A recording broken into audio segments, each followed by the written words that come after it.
మణికొండనా ఇదా hitech city దగ్గర మదీనాగూడలో చంద్రబాబు నాయుడు గారు అమ్మగారు 5 ఎకరాలు,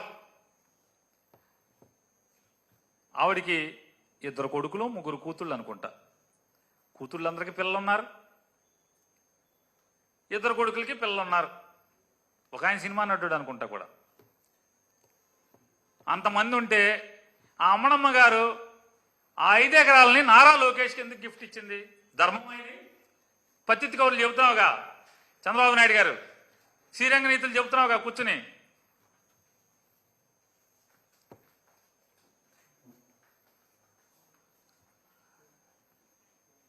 శ్రీరంగ నీతులు చెప్తున్నావు కదా, బంధాల గురించి, తల్లి గురించి, చెల్లి గురించి.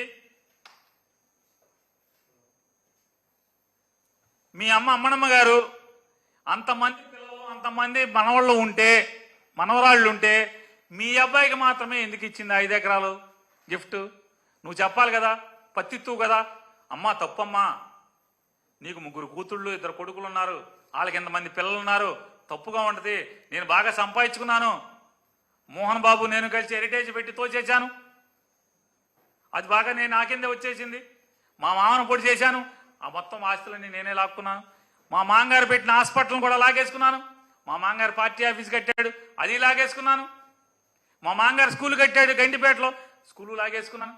మా మామగారు పాపం ఇల్లు కొనుక్కున్నాడు, ఆ ఇంట్లోంచి ఒక తంతే నేను మా అత్తని, మా చిన్నత్తని, అది లాగేసుకున్నాం.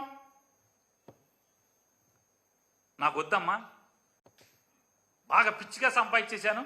అక్కోళ్ళకి తమ్ముళ్ళకి రాయమ్మా అని చెప్పాను. ఒక్క మాట అన్నావా? పత్తిత్తి కౌరు చెప్పావా? ఒక్క శ్రీరంగ నీతి ఏమని చెప్పావా చంద్రబాబు నాయుడు గారు? ఏమైంది?